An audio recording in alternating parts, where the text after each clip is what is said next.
오늘 말씀은 우리가 너무나 이렇게 잘 알고 있는 달란트의 비유입니다. 어릴 때 달란트 시장도 했고, 우리 어릴 때부터 이 달란트 비유가 어떤 내용인지에 대해서는 여러분들이 익히 잘 알고 있는 내용일 거라고 생각을 해봅니다. 그런데 오늘은 이 말씀을 좀 읽으면서 저 개인적으로 좀 다르게 묵상하고 또 적용해보면 좋겠다라는 생각을 하게 됐습니다. 그래서 오늘 이 말씀의 이제 제목을 키카르라고 하는 단어로 표현을 좀 하고 싶은데요. 여러분 키카르는 다 아시죠? 잘 모르시나요? 오늘 이 핵심적인 이 내용, 이 달란트 시장이라 달란트 비유에서 이야기하고자 하는 주님의 마음은 무엇인가? 주인의 의도는 무엇인가라고 하는 거죠. 여러분 마태복음에 보면 예수님께서 말씀하셨던 비유 가운데 가장 길게 비유로 표현하셨던 본문이 바로 달란트의 비유입니다. 17절, 오늘 지금 말씀 읽었던 이 전체가 바로 17절에 대한 말씀인데, 이 17절이나 되는 이 분량을 예수님께서 지금 한 비유를 표현하기 위해서 사용하셨다는 거죠. 이게 예수님께서 사용하셨던 비유 말씀 가운데 가장 긴 본문이에요. 여러분, 예수님께서 이렇게 가장 길게 상세하게 자세하게 비유를 말씀하신 이유가 무엇일까요? 성경을 읽다 보면 비유를 굉장히 심플하게 말씀하실 때도 있어요. 그런 것들은 그냥 누구나 그 말씀을 들으면 이해할 수 있는 비유였겠죠. 예수님께서 아마도 이걸 길게 설명하셨던 이유는 그 안에 굉장히 복합적인 이유가, 그 의미가 있다라고 하는 하나의 의미일 테고, 또 한 가지는 이것을 한 번 들어서는 이해하기 쉽지 않다. 내가 이것을 조목조목 이것이 왜 필요하고 이것을 무엇을 이야기하는지를 주님께서 말씀하고 싶으셨기 때문에 오늘 그 17절에 되는 가장 많은 이 내용을 담아내고 있는 비유 말씀이 바로 이 달란트의 비유인 거죠. 여러분, 이 본문의 내용을 우리가 잘 알고 있는 것처럼 정리를 하자면 한 주인이 있었습니다. 근데 그 주인이 갑작스럽게, 성경에 보면 갑작스럽게 급히 외국으로 나가게 되는 거죠. 그리고 세 종들을 부르게 됩니다. 한 종에는 5달란트를, 또 한 종에게는 2달란트를, 또 한 종에게는 1달란트를 맡기고 내가 다시 와서 이것을 정산할 때까지 너희가 이것을 책임을 지어라. 너에게 이것을 맡기게 되는 거죠. 그리고 어느 시간이 흘러서 다시 이 주인이 왔을 때에 그들을 불러서 이것을 청산하게 됩니다. 5달란트를 가진 자는 5달란트를 남기게 되고, 2달란트는 2달란트를 남기게 됐는데, 1달란트를 받은 자는 주인이 무서워서 그것을 그냥 땅에 묻혀놓고 그대로 파서 주인에게 가져오게 되는 거죠. 그때에 너희가 악하고 게으른 종아라고 책망을 받으면서 이 본문을 마치게 됩니다. 여러분, 그렇다면 오늘 이 말씀에서 두 가지 부류의 종들이 나오는데요. 한 부류는 칭찬을 받았던 종이죠. 또 한 부류는 하나님께서 책망을 받았던 종입니다. 여러분들, 이 칭찬을 받았던 종들이 어떻게 칭찬을 받냐면, 이 5달란트와 2달란트의 사람이 다 동일하게 똑같은 칭찬을 받았는데, 오늘 21절 말씀에 이렇게 이야기를 합니다. 그 주인이 이르되 잘하였도다. 착하고 충성된 종아, 내가 적은 일에 충성하였음에 내가 많은 것을 내게 맡기리니 내 주인의 즐거움에 참여할지어다 하고. 여러분, 지금 이 주인의 칭찬을 통해서 우리가 몇 가지의 좀 사실을 알 수 있습니다. 첫 번째는 뭐냐면, 가장 먼저 칭찬했던 단어가 뭘까요? 착하고 충성된 종이다. 착했다는 거예요. 여러분, 이게 왜 착한 일이었을까요? 돈을 벌어다 준 일이 착한 일입니까? 그런 의도가 아니었을 것 같아요. 저는 어떤 의미냐면, 지금 돈을 어떻게 벌었느냐의 문제를 갖고 있습니다. 오늘 성경에 보면 5달란트를 가졌던 사람은 이 돈을 어떻게 해서 5달란트를 더 벌었는지를 성경에 표현하고 있지 않습니다. 장사를 했다라고 이야기를 하는데요. 그렇다고 한다면 저는 이 말씀을 어떻게 이야기하냐면, 이 주인의 칭찬하의 첫 번째 칭찬은 너가 돈을 벌었던 그 과정과 모든 여정이 참 착했다라고 하는 거죠. 전 개인적으로 돈을 많이 벌어본 사람은 아닌데, 그러나 돈은 착하게 벌어야 됩니다. 여러분, 돈을 착하게 벌어야 되는 건 다 아시잖아요. 우리가 돈을 버는 목적으로 지금 주님이 말씀하시고 있는 게 아니라는 거예요. 돈은 목적이 아니라 얼마나 많이 벌었느냐가 아니라 이 버는 과정 가운데 이 주인이 첫 번째로 칭찬한 건 착하였다. 너가 정직하게 이 돈을 벌었구나라고 하는 이야기를 하고 있는 거죠. 여러분, 이게 왜 중요했을까요? 여러분, 오늘 이 지금 달란트 시장, 달란트 비유에 아무래도 달란트 시장을 해야 되지 않을까 싶은데, 네, 이게 학습의 효과입니다. 어릴 때부터 하도 이 달란트 시장을 많이 하다 보니 제 입에 배어져 있는 게 시장인 것 같은데, 그래서 그런지 이 사람도 돈을 그렇게 시장에서 아마 열심히 벌지 않았나 마음이 좀 듭니다. 여러분들 이게 왜 중요할까요? 왜 주인에게는 이 종에게 처음으로 칭찬했던 그 단어가 착했다는 거죠. 정직했다는 거죠. 너가 이 돈을 가져오는 과정의 모든 것이 내가 보기에 정직했다라고 이야기를 하고 싶은 거예요. 왜냐하면 여러분 지금 이 오늘 더러운 돈은 누구의 돈입니까? 많은 분들이 어릴 때는 저는 이렇게 생각을 했어요. 이 주인이 이 5달란트 벌어온 이 전체 10달란트, 10달란트를 이 종에게 준 거구나. 이 종이 이것을 받았구나 라고 생각을 했지만 여러분 오늘 본문을 잘 읽어보십시오. 이 돈이 누구의 돈인지. 여러분 번 사람은 종이지만 이 근본적인 이 재정, 이 달란트의 소유는 주인의 것입니다. 주인에게 가져온 거예요. 그러니까 주인이 지금 이 자기의 것을 가져온 이 종을 칭찬하고 있는 것이죠. 여러분 이 5달란트 받은 자가 5달란트 더 받았다고 해서 이 5 종에게는 어떤 유익이 있을까요? 아무런 유익이 없습니다. 그는 수고하고 칭찬을 받았다라고 하는 것이죠. 여러분 내가 만약에 누군가에게 돈을 줘서 돈을 좀 더 불러오라고 이야기한 게 아니라 그냥 돈을 맡겼는데 이 사람이 돈을 더 가져갔는데 이 돈을 훔친 돈이라고 할 때 제가 받을 수 있을까요? 여러분 오늘 이 본문은 어떤 비유일까요? 성경에 보면 마태복음 25장은 천국에 대한 비유입니다. 마지막 때 하나님께서 이 땅에 임할 천국에 대해서 주님께서 지금 비유로 말씀하시고 계셨어요. 여러분 천국은 부정한 것이 개입될 수 없는 것입니다. 오늘 이 재정은, 이 달란트는 이 사람이 어떻게 지금 돈을 벌었는지는 알 수 없으나 장사를 했다고 이야기하나 그 첫 번째 과정에 너무나 중요한 과정은 착하고 정직해야 되는 것이죠. 하나님 나라에 어떠한 재정이 쌓이는 것에서 부정한 것이 이 안에 개입할 수 없다라고 지금 하는 것이 오늘 이 주인의 중요한 것입니다. 그래서 이 비유는 달란트가 마치 그 맡은 자에게 소유권을 주어지는 것이라고 오해할 수 있지만 이 세상의 모든 것의 주인은 오직 주님 것입니다. 하나님의 것이라고 하는 것을 인정하는 것이 이 달란트 비유의 중요한 전제가 되는 것입니다. 그래서 주인을 칭찬에는 이 일이 누구를 기쁘게 하는 일이냐라고 이야기하냐면 내 주인을 기쁘게 하는 일이다. 오늘 칭찬 가운데 너가 좋은 일이다. 너에게 좋은 거야 라고 이야기하지 않고 이 결론은 칭찬의 결론은 무엇에 있습니까? 주인을 기쁘게 하는 일이라고 이야기하는 거죠. 왜 주인을 기쁘게 했을까요? 이것은 천국이 더 풍성해지는 거죠. 주인의 재정과 주인의 이 소유가 풍성해지는 것을 이야기를 하고 있습니다. 우리는 잠시 맡아서 관리하는 그런 청지기의 사명을 이 땅에서 감당하는 것이죠. 그래서 우리에게 맡겨진 많은 것들이 있습니다. 시간도 있겠고 재정과 재능과 자녀와 그 권세들 가운데에 우리는 충성쟁자들은 하나님의 나라에서 주님과 더불어 그 큰 기쁨을 누리도록 그것을 마음껏 주님이 기뻐하시도록 그것을 사용하는 자들이 우리가 되어지는 것이죠. 여러분 이 비유가 바로 이 마태복음 25장에서 이야기하는 것이 바로 천국의 비유라고 말씀드렸는데요. 바로 이 앞편에 나오는 비유가 바로 열처녀의 비유입니다. 그리고 이 달란트의 비유 이후에 나오는 것이 양과 염소의 비유예요. 여러분 이 세 비유에 공통점이 있는데 뭐냐면 정직한 것과 정직하지 못한 것, 순결한 것과 부정한 것에 대한 이야기를 하고 있습니다. 슬기로운 것과 미련한 것에 대한 이야기를 하고 있다는 거죠. 여러분 우리에게 있어서 재정이 들어오는 것도 너무나 중요합니다. 그러나 그 재정이 어떠한 방법으로 들어와서 이것이 정직하게 하나님의 나라에 정결하게 사용되어지는 것이냐 악하고 부정한 방법으로 재정이 들어오느냐가 너무나 중요하다라고 지금 하나님께서 주님께서 말씀하고 있다는 거죠. 여러분 재정에 대한 우리의 분별이 너무나 중요합니다. 정결한 재정인지 부정한 재정인지를 확인하고 분별하는 것이 이 시대에 너무나 중요한 것이죠.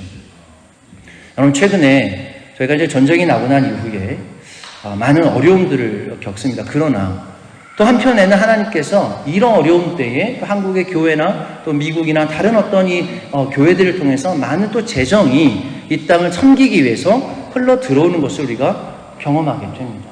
그러면서 우리가 더 이게 우리의 것이 아니기 때문에 그것을 마음껏 하나님의 나라를 위해서 마음껏 이 땅에 어떤 이 전쟁과 피해와 그런 회복을 위해서 사용하고 있는 상황들을 우리가 지금 경험하고 있는 거잖아요. 여러분 몇 주 전이었습니다. 어느 날 아침에 제가 예배 끝나고요. 다바거 기도회 끝나고 있는데 전화가 한국에서 모르는 전화가 온 거예요. 그래서 전화를 받았어요. 그랬더니 어떤 한 목사님이라고 소개를 합니다. 그런데 기도 가운데 이번에 이 어려운 전쟁 가운데 전쟁의 피해를 입은 특히나 메시아닉 교회들을 위해서 좀 헌금을 하고 싶다라고 말씀을 하셨어요. 너무나 감사하더라고요. 그래서 기도하면서 감사합니다. 그래서 이제 저희가 할 수 있는 몇 가지의 사역들을 좀 소개하고, 지금 우리가 하고 있는 일들이죠. 이런 일도 하면서 이렇게 재정이 오면 제가 이렇게 사용할 수 있습니다라고 말씀을 드렸어요. 그리고 난 다음에 한 2, 3일 정도 있다가 다시 연락을 하셨어요. 그래서 적지 않은 재정이었습니다. 몇 천만 원의 재정이에요. 그 재정을 보내시겠다는 거예요. 그래서 제가 막 너무 막 가슴이, 내 돈도 아닌데 막 가슴이 콩닥콩닥 뛰는 거예요. 와, 이런 재정을 한꺼번에 모르는 사람에게 그냥 갑자기 전화를 해서 그 재정을 보내겠다고 하니, 한편에는 내 돈도 아니지만 막 가슴이 막 콩닥콩닥 뛰면서 주님 참 감사합니다. 그리고 막 그분에게 감사의 이제 이야기를 전했습니다. 그리고 끝나고 나서 바로 통장으로 그 재정이 들어왔습니다. 그런데 예배가 끝나고 나서 이 아내랑 같이 얘기하는 가운데 한편에 뭔가가 이상한 느낌이 든 거예요. 우리가 뭔가 지금 분별하지 못하는 게 있나?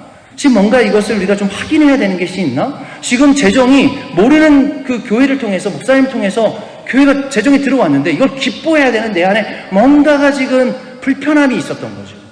그래서 그 목사님의 이름과 교회를 검색해 봤습니다. 그랬더니 이단의 시비가 있는 교회인 거예요. 순간 막 뒤에서 땀이 쫙 흐르면서 아내랑 이게 돈을 받았는데 어떻게 해야 되나? 근데 이게 그때 순간 그런 마음은 들더라고요. 이게 만약에 다른 데 흘려보내지 않고 목사님에게 드는 돈이라고 하면 내 마음이 어땠을까? 그런 마음이 막 들면서, 그런데 우리가 기도 가운데 분별함이 생겼습니다. 이건 우리의 돈이 아니다. 이건 하나님의 돈도 아니고, 이것이 하나님께서 지금 우리 주인이 이 종을 칭찬하실 때 착하고 충성된 것에 대해서 우리가 분별해야 된다고 마음이 강하게 들었어요. 그래서 바로 다시 한번 연락을 드렸습니다. 이것은 우리가 기도해 본 결과 우리의 재정이 아닌 것 같습니다. 그래서 죄송하지만 다시 이 재정을 돌려보내겠습니다. 이것을 우리가 아닌 다른 곳으로, 그거는 알아서 쓰시는 것은 그건 알아서 하시되 우리가 이것을 받을 재정은 아니라고 말씀을 드렸어요. 그랬더니 바로 또 전화하신 거예요. 왜 그러냐? 이거 우리가 지금 마음 가운데 모아서 그냥 도우려고 주는 것인데 왜 그러냐라고 말씀을 하더라고요. 그래서 제가 정직하게 말씀드렸습니다. 우리 안에는 이것이, 물론 제가 그분을 정죄하거나 판단하는 것은 아니지만, 그러나 이것은 내 개인이 쓰는 것이 아니라 우리 교회가 쓰는 것이고 하나님의 나라에서 쓰여지는 통로이기 때문에 조금이라도 부정한 것이나 우리 안에 꺼리낌이 있는 것이 옳지 않다고 생각합니다. 그래서 이번은 우리가 이 재정을 받는 것이 아니라고 말씀을 드렸어요. 그리고 난 다음에 바로 그렇게 돌려드렸습니다. 돌려드리고 나니까 전혀 아깝다는 마음이 단 하나도 들지 않았어요.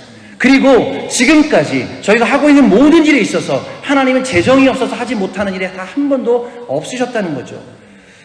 그래서 아까도 얘기했던 것처럼 이게 만약에 목사님 이거 그거 안 쓰셔도 되고 목사님이 알아서 사용하셔도 돼요 이렇게 했으면 혹시나 내가 혼자 쓰는 거니까 어떻게 해볼까라는 마음이 들었을 수도 있었으나 그런 마음조차도 들지 않은 게 참 감사한 일이었습니다.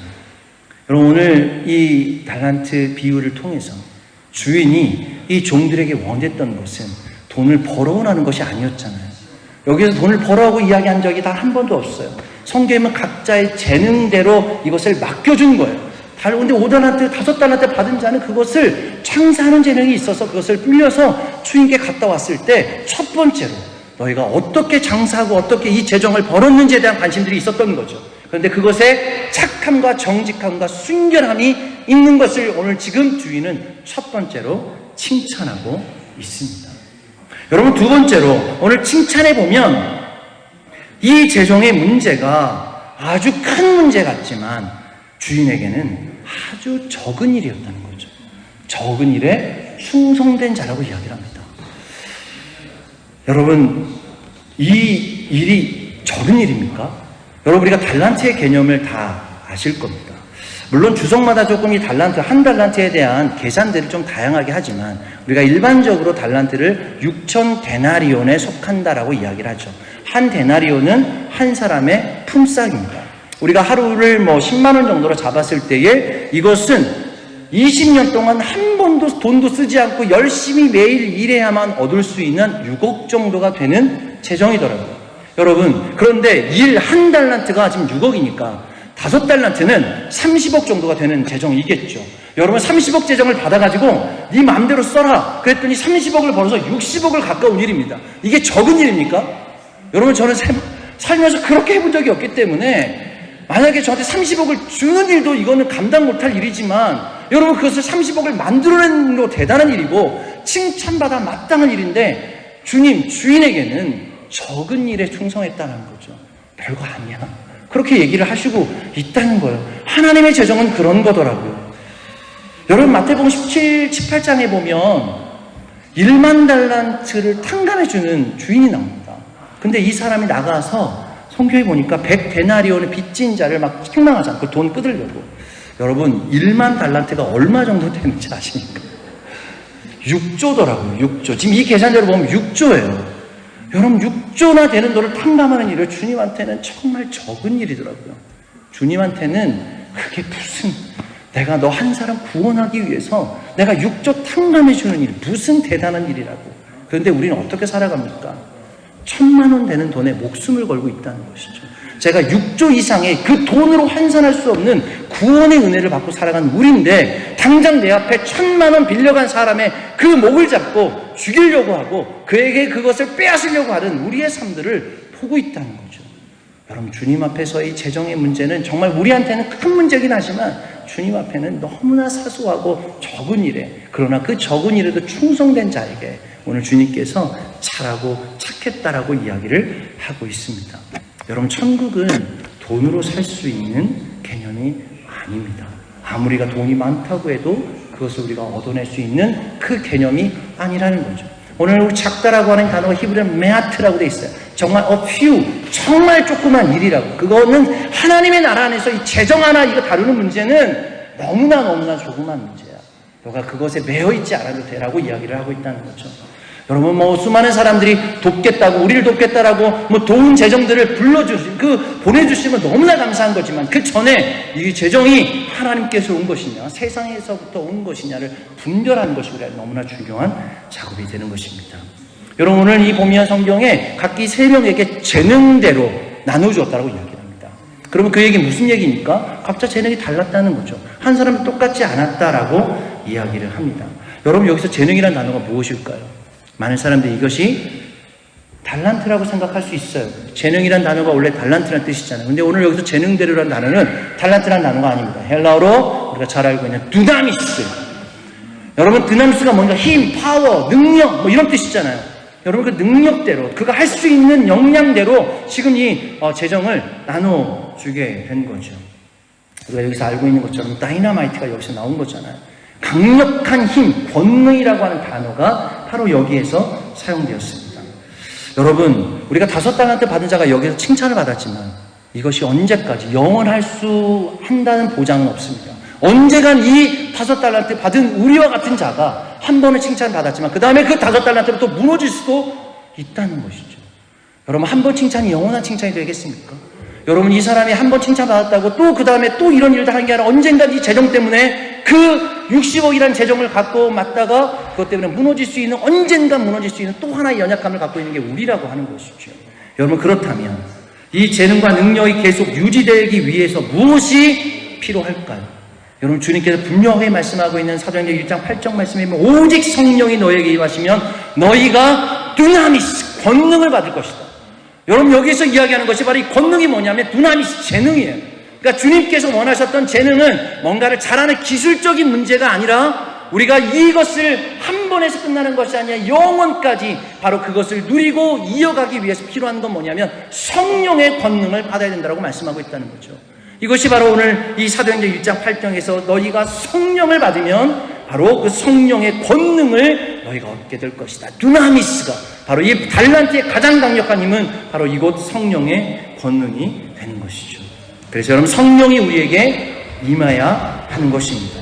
5달란트가 10달란트가 되기 위해서는 비즈니스가 필요한 것이 아니라 그 성령의 능력으로 분별하여 하나님의 그 옳은 방법대로 그것을 하나님께서 계속 더해가는 능력이 계속 지속되어야 되는 것이죠. 여러분 우리가 어떤 물건을 사기 위해서는 당연히 돈이 필요합니다. 그런데 우리가 하나님의 이 말씀에 보면 돈이 필요하지 않은 영역들이 있어요. 물론 돈은 정말 유용한 것이죠. 하나님 나라 안에서 정말 중요한 영역입니다. 여러분들 이사야 52장에 보면 이사야가 예루살렘의 회복을 이야기를 하면서 중요하게 뭐라고 이야기하냐면 너희가 값없이 팔렸으니 돈 없이 속량될 것이다. 여러분 예루살렘의 회복은 돈으로 회복되지 않는다라고 이야기를 하고 있어요.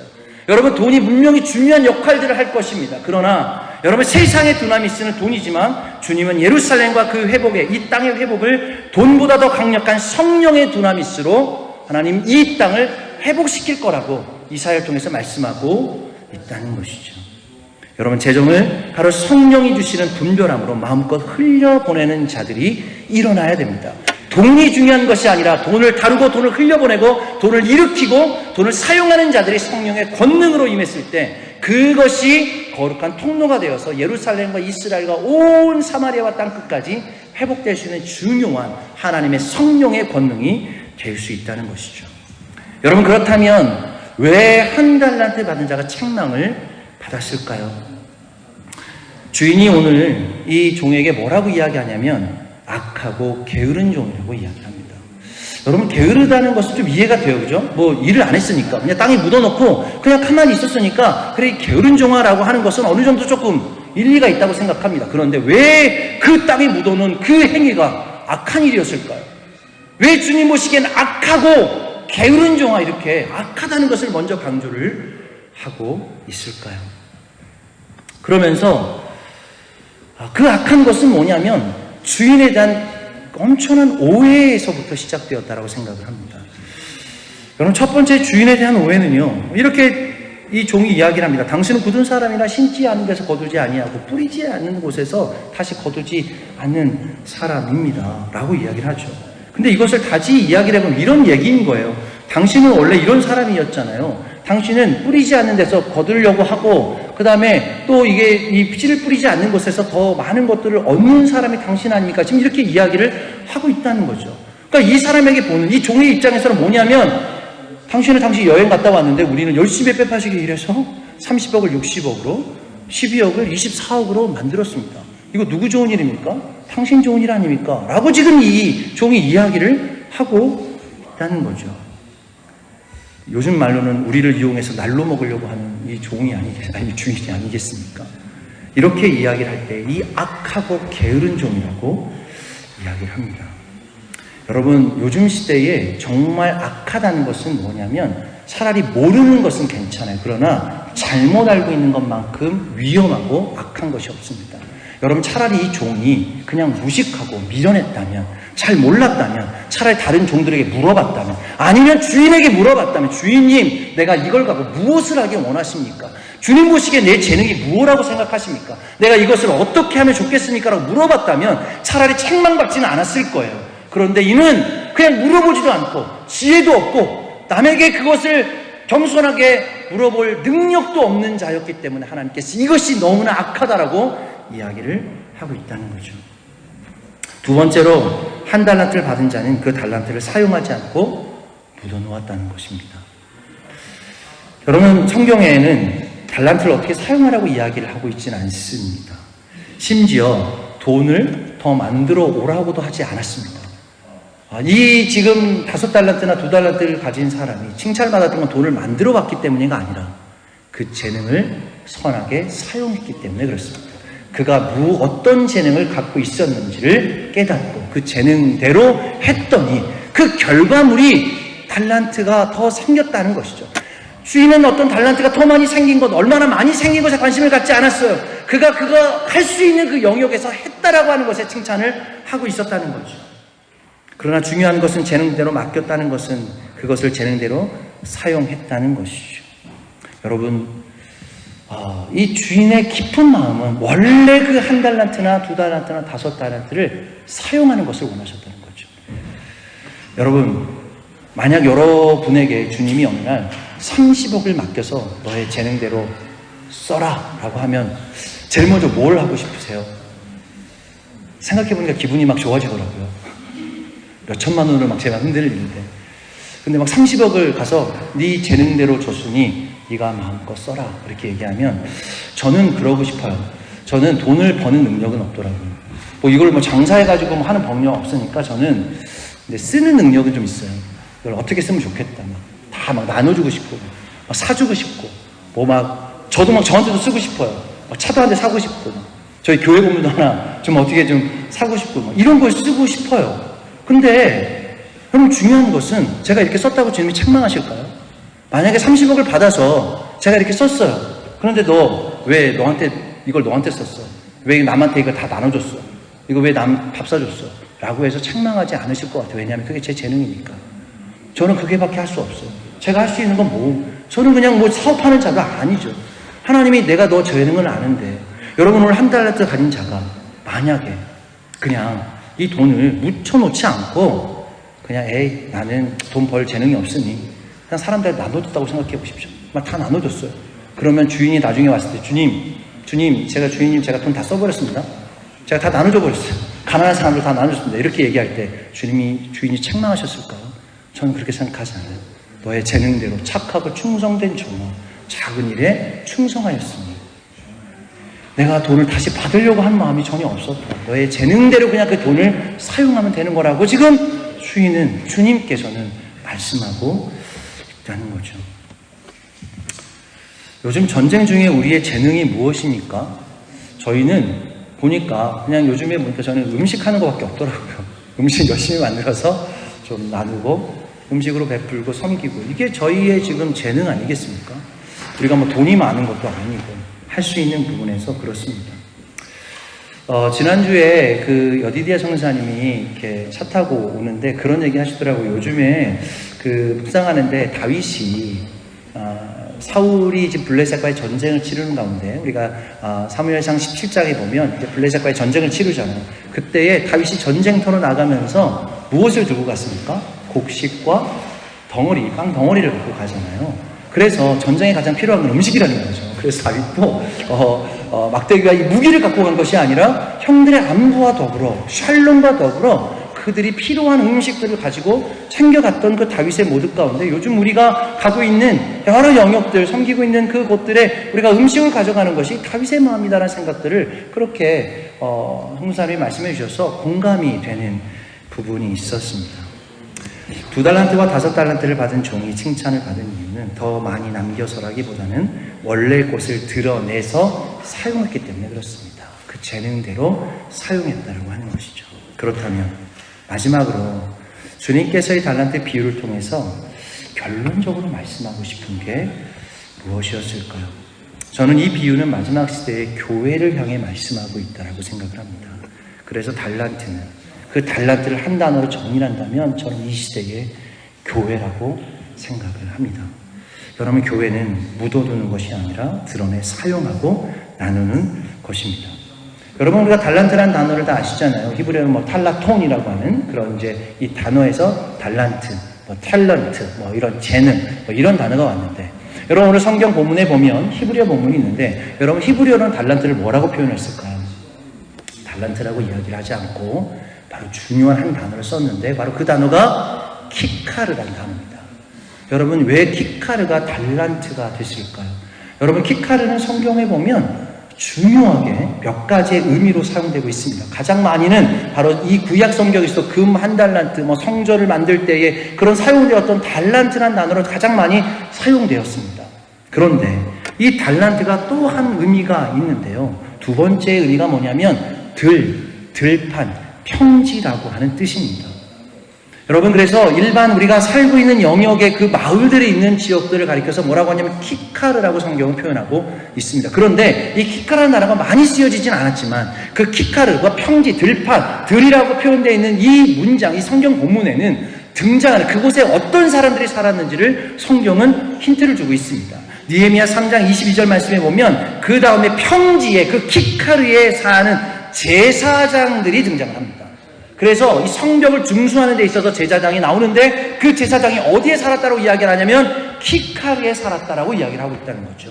두 번째로 느헤미야 12장 28절에 보면 이에 노래하는 자들이 예루살렘 사방 들과 그 키카르와 그 느도바 사람들의 동네에서 모여왔더라.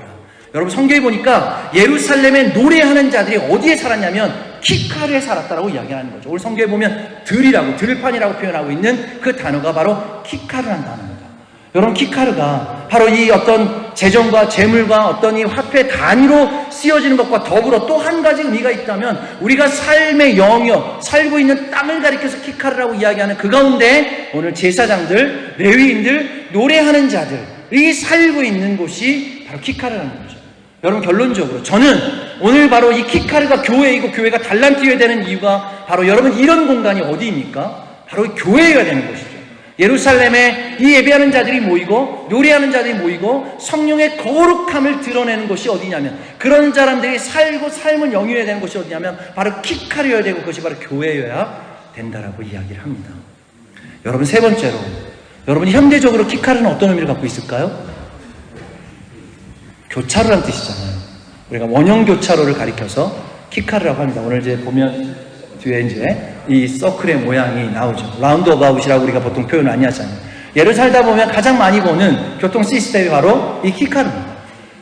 여러분, 제가 이제 키카르가 그러면 결론적으로 이게 교회여야 되고, 그리고 이것이 바로 이 달란트의 비유를 통해서 주님이 말씀하고 싶은 가장 중요한, 이게 서클, 리사이클, 회전되어지는 것, 땅이 계속 갈구어지고 갈고 그 다음에 이것이 경작되어져야 되고, 그냥 두면 안 되는 것이 바로 교회여야 하는 목적 가운데 아주 중요한 목적이 있다는 거죠. 여러분, 근데 이것을 저는 라운드어바웃이라고 표현하지 않고 오늘 영어 성경을 보면 인터섹션 처치라고 저는 표현하고 싶더라고요. 여러분, 인터섹션이라는 게 뭐냐면 교차로라는 뜻이잖아요. 만나는 것, 교차하는 것. 그런 의미를 갖고 있는 이 단어가 바로 키카르라는 단어고, 그것이 바로 달란트란 의미를 갖고 있다는 거죠. 여러분, 제가 이스라엘 살다 보니까 우리가 운전하시는 분들 다 이해하시죠? 우리 키카르에는 몇 가지의 원칙과 규칙이 있습니다. 여러분, 키카르는 어떤 규칙이 있을까요? 첫 번째, 가장 먼저 들어간 자가 우선순위를 갖습니다. 여러분, 교회 안에도 그런 것 같아요. 교회를 정말 끝까지 사명으로 지키는 자들이 하나님이 주시는 권위가 있다는 마음이 좀 들어요. 또 한 가지는, 여러분, 키카르의 두 번째 이 법칙이 있는데 뭘까요? 절대 키카르 안에서는 멈출 수 없습니다. 멈췄다면 큰일 나죠. 거기서는 딱지가 되거나 사고가 날 수가 있습니다. 내가 키카르에 들어간 이상 계속 돌든지 뺑뺑이 돌든지, 내가 어디로 나갈지 모르면 계속 돌면 돼요. 계속 돌다가 제가 어디로 나가야 될지 알면 빠져나가면 되는 것이죠. 여러분, 이것은 중요한 회전입니다. 여러분, 교회는 그런 것이죠. 제가 예루살렘에 살면서 오늘 특별히 우리 두 분을 축복하고 키카를 통해서 이제 파송해야 되는 날이죠. 우리 이영관 선교사님 가정이 이제 월요일날 저녁 비행기로 계속 예루살렘과 이 아시켈론을 돌다가 이제 드디어 나갈 구멍을 찾았습니다. 이스를 찾고 지금 이제 애틀란타에 갑니다. 거기가 이제 애 둘 난다 뭐 이런 거 나중에십니까? 그래서 앞으로 아이들 둘 더 날 수 있도록 네, 그렇습니다.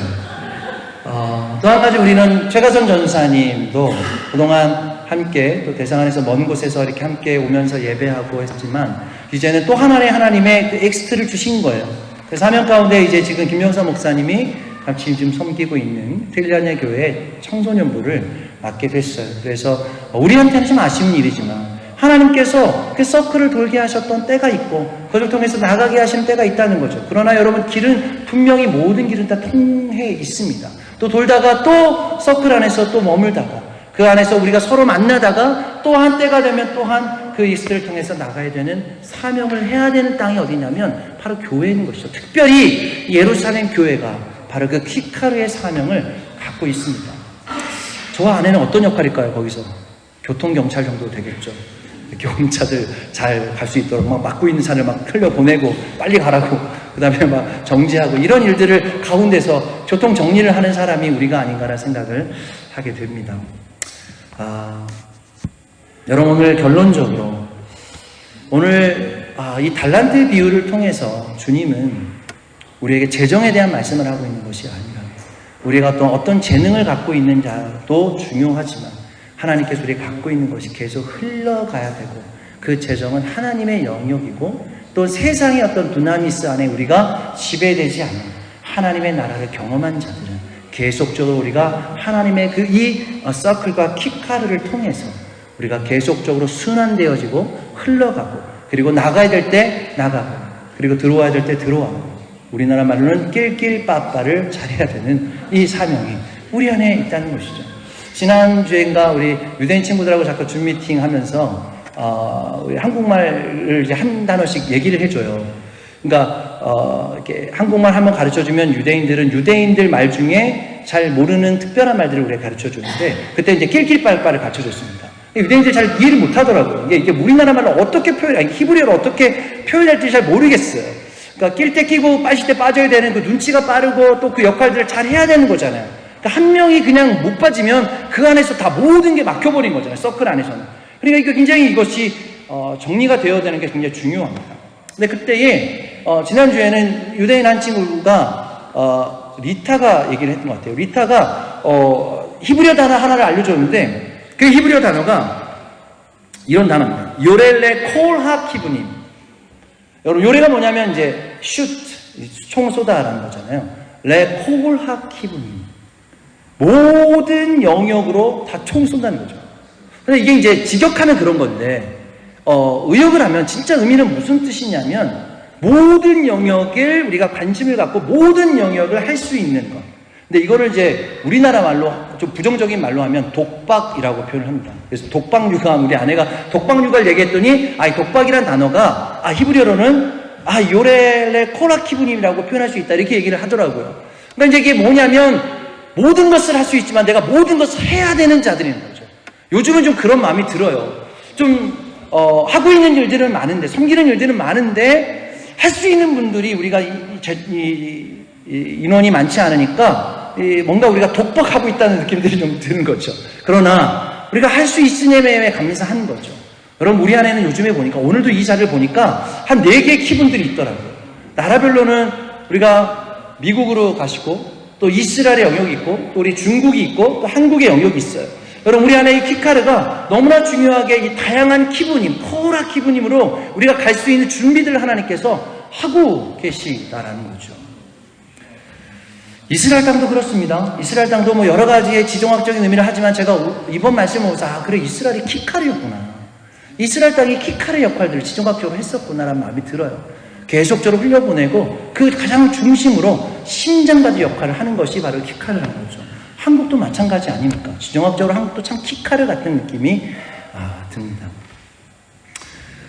오늘 결론적으로 오늘 우리의 사명, 예루살렘 교회의 사명은 바로 키카르의 교회가 되어야 되고 그 키카르의 사명은 주님께서 또 재정을 허락하실 때 그 재정을 흘려보내고 또 사람들이 들어와서 함께 예배하고 함께 공동체를 이루고 한 마음이 되었을 때 또 하나님이 흘려보내는 때에 하나님께서 하나님 원하시는 방법으로 아름답게 흘러가고 또한 그것이 연결되어져서 다시금 또한 우리가 하나 될 수 있는 그런 복합적인 또한 그 유기적인 그 공동체가 되어야 되는 것이 오늘 우리 달란트의 교훈의 가장 큰 의미가 될 것입니다. 예레미야 5장 1절 말씀에 이렇게 이야기를 합니다. 너희는 예루살렘 거리로 빨리 다니며 그 넓은 거리에서 찾아보고 알라. 너희가 만일 정의를 행하며 진리를 구하는 자를 단 한 사람이라도 찾으면 내가 이 성을 용서하리라. 그럼 요즘 때에 이 말씀이 저한테 와닿아요. 우리가 지금 요즘 뭐 바쁘게 다니고 있잖아요. 예루살렘을 빨리 다니며 그 넓은 거리를 찾아봐라. 그런데 그 가운데 정말 하나님 앞에 정의를 행하고 진리를 구하는 자 한 사람만 있으면 내가 이 예루살렘을 멸망하지 않겠다라고 이야기를 합니다. 여러분 이 시대에 그 중요한 키를 갖고 있는 그 한 사람이 우리가 되기를 소망합니다. 그 정직한 그 하나님을 진리를 구하는 그 교회가 예루살렘 교회가 되어지기를 소망합니다. 그래서 예루살렘뿐만 아니라 우리가 계속적으로 우리가 열방으로 흘려보내는 이 사명 가운데 하나님이 찾으시는 그 한 사람, 하나님이 찾으시는 그 한 교회와 또 하나님이 찾으시는 그 한 하나님의 그 공동체를 통해서 일하실 것을 우리가 각자의 재능대로 함께 예배하고 나가기를 주님의 이름으로 축복합니다. 아멘.